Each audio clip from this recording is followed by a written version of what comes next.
name is Deanne. This is Deanne's Treasure Studio, where I read gaming content not available on Audible, as far as I know anyway. Today we're reading Free Reading 2024 Player's Handbook, Chapter 7, Spells. This chapter gives rules for casting spells. It also includes descriptions of common spells in the worlds of Dungeons and Dragons. Those spells are used by many classes, features, magic items, and monsters. Gaining spells. Before you can cast a spell, you must have the spell prepared in your mind, or have access to the spell from a magic item, such as Spell Scroll. Your features specify which spells you have access to, if any, whether you always have certain spells prepared, and whether you can change the list of spells you have prepared. Preparing spells.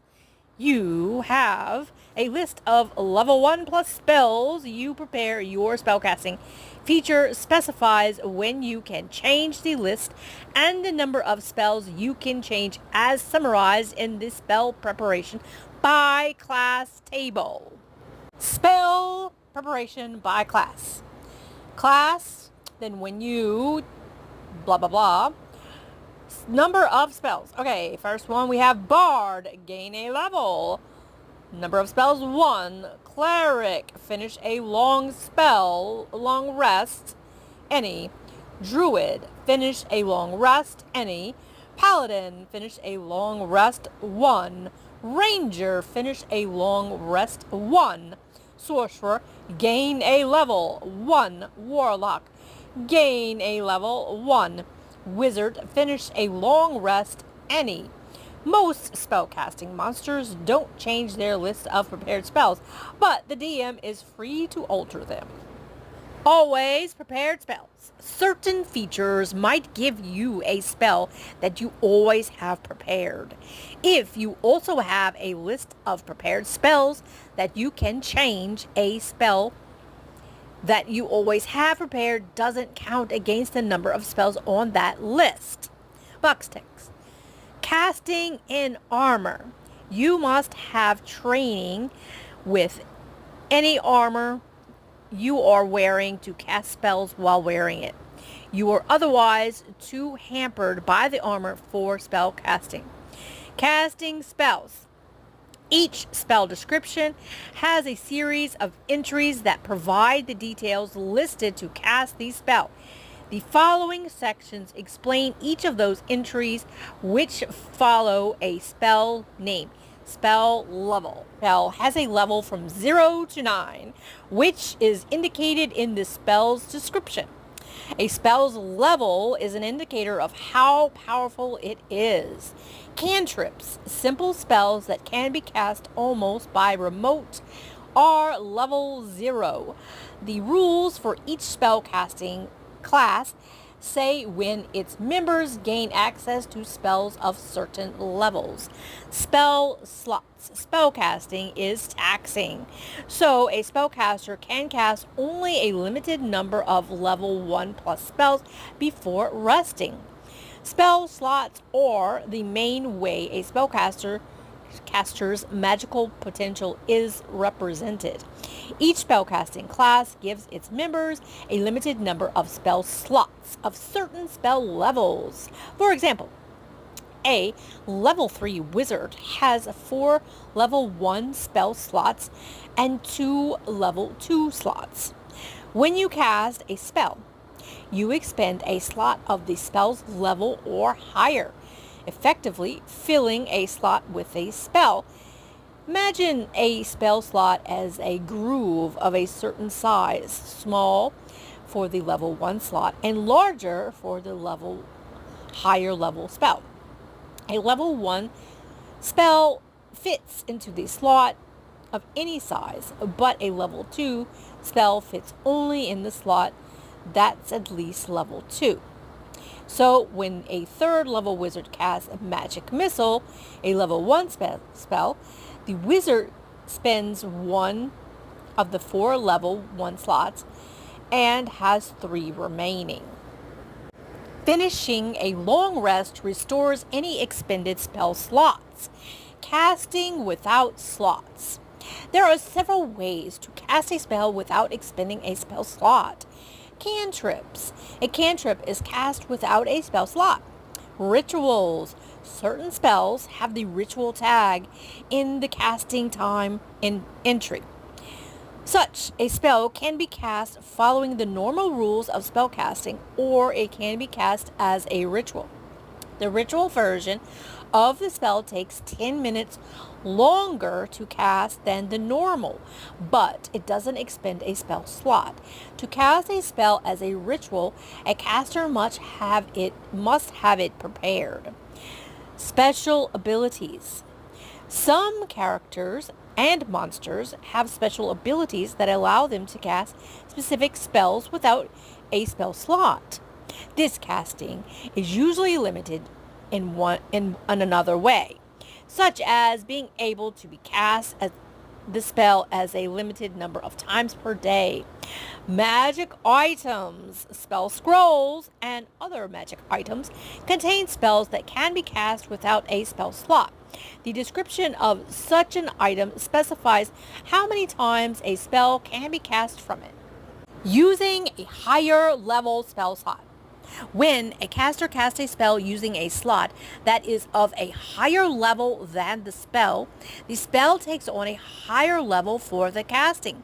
For instance, if a wizard casts Magic Missile using a second level slot, the Magic Missile is level 2 effectively.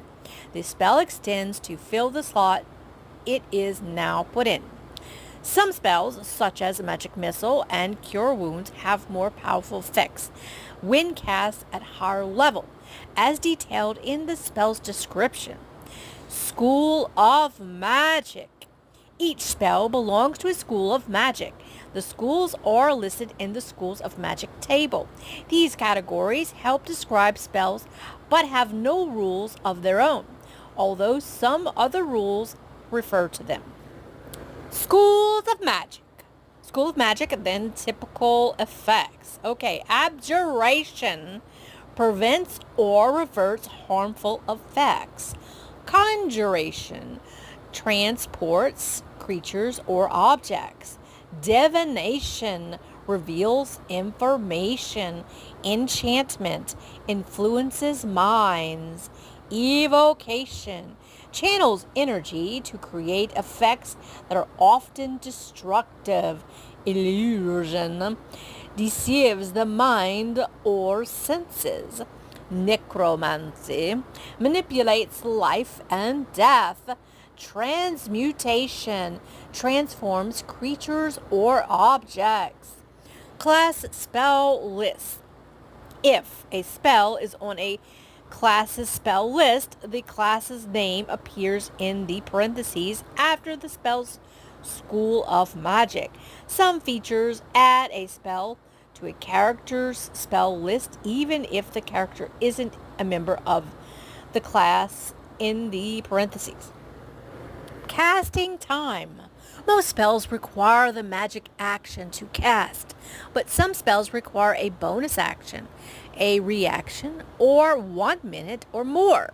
The spell's casting time entry specifies which of those is required.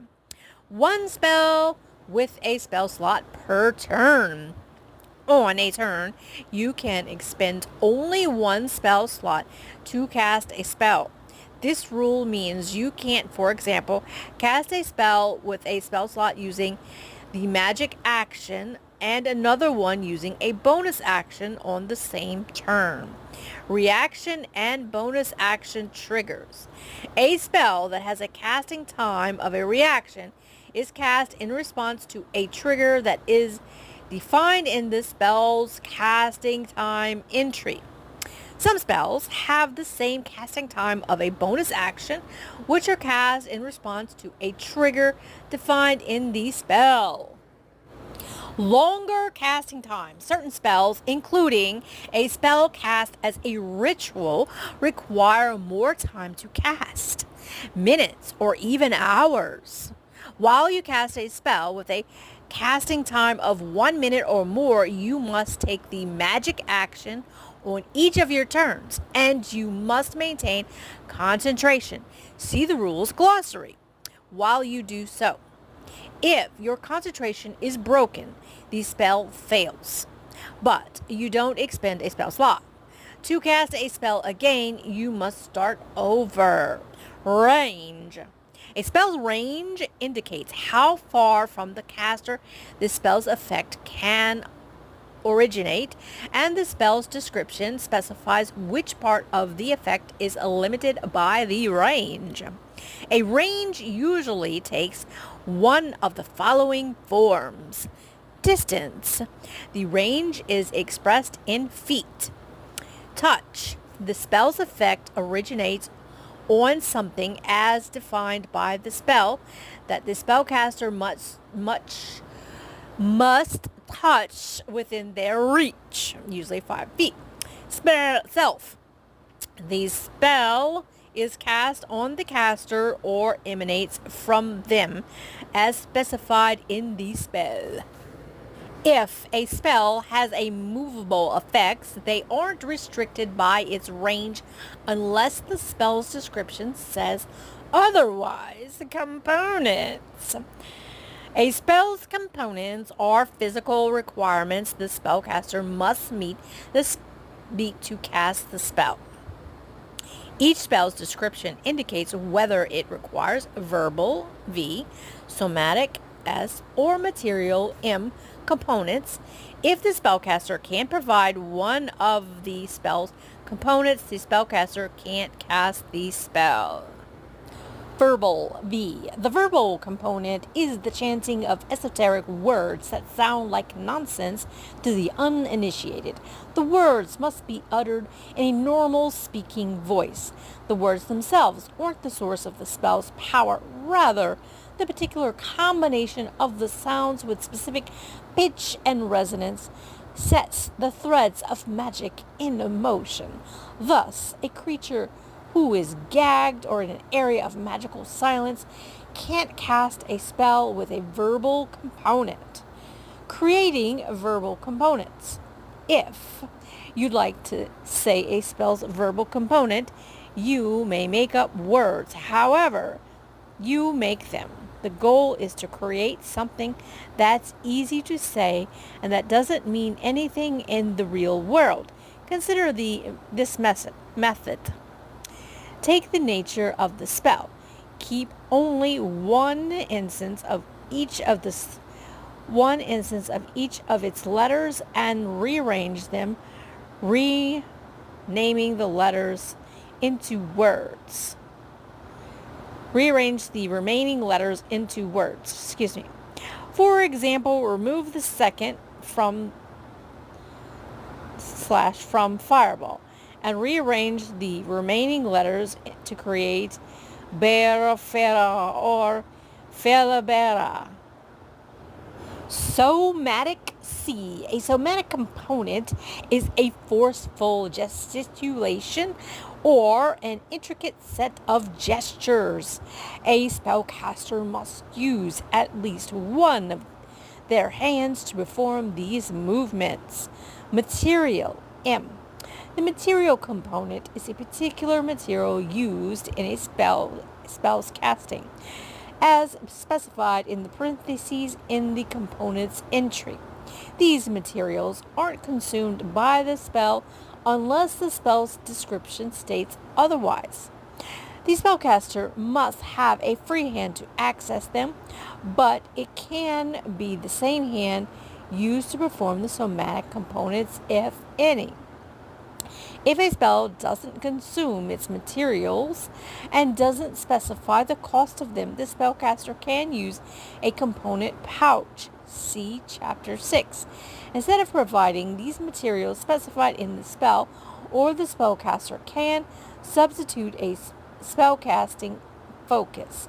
if the caster has a feature that allows that substitution. To use a component pouch, you must have a hand free to reach into it and use the spellcasting focus. You must hold it unless the description says otherwise. See Chapter 6 for descriptions. Duration. A spell's duration is the length of time that the spell persists after it is cast. The duration typically takes one of the following forms. Concentration. A duration that requires concentration follows the concentration rules. See Rules Glossary. Instantaneous. An instantaneous duration means that the spell's magic appears only for a moment then it disappears.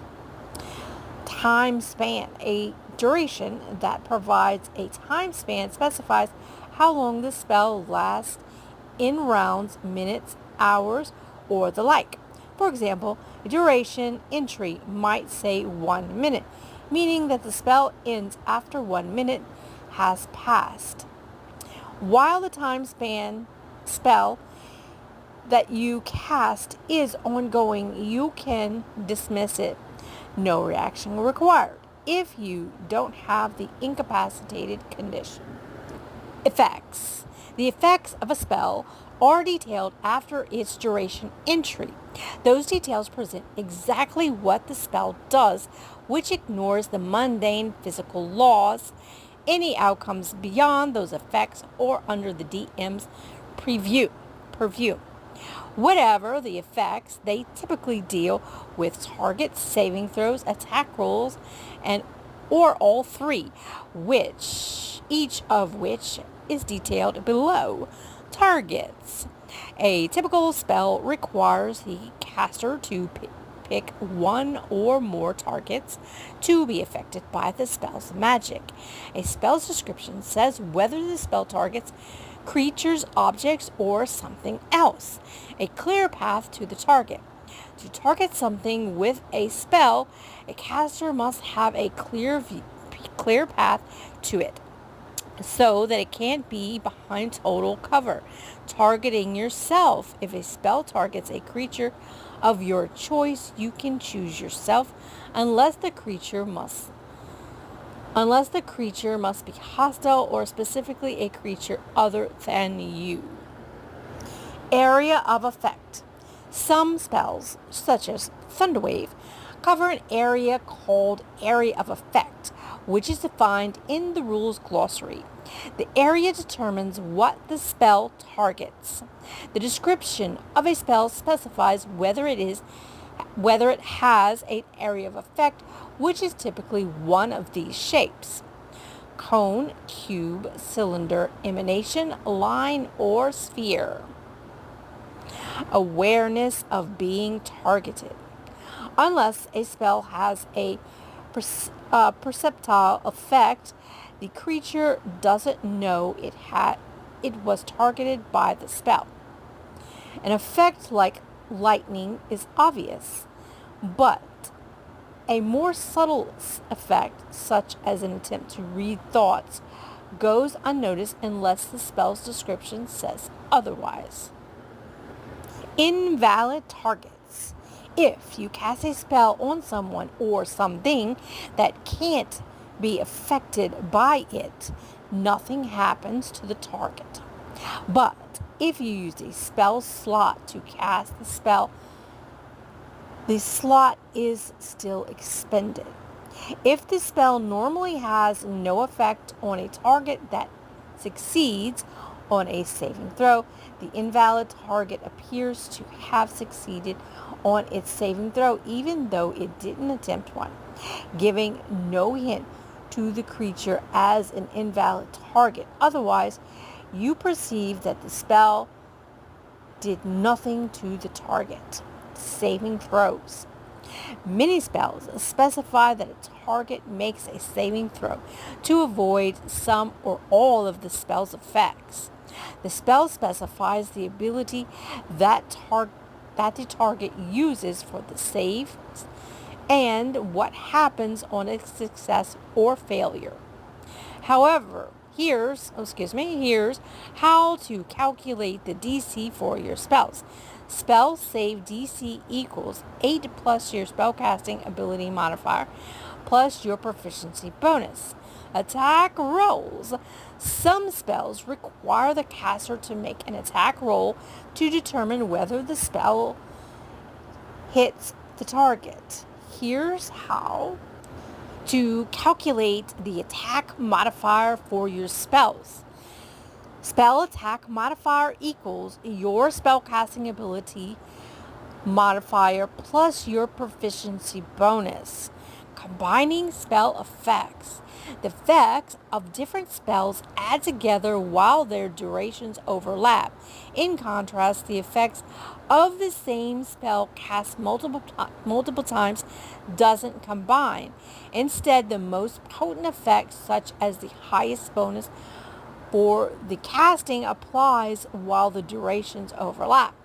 The most recent effect applies if the castings are equally potent and their durations overlap. For example, if two clerics cast Bless on the same target, the target gains the spell's benefit only once. The target doesn't receive 2 bonus dice. But if the durations of the spells overlap, the effect continues until the duration of the second Bless ends. Identifying an ongoing spell. You can try to identify a non-instantaneous spell by its observable effects if the duration is ongoing. To identify it, you must make a study action and succeed on a DC 15 Intelligence Arcana check. That concludes the spells in Chapter 7. I trust that you found this useful. Remember to like, subscribe, stay tuned for Appendix A, the Multiverse. Until next time.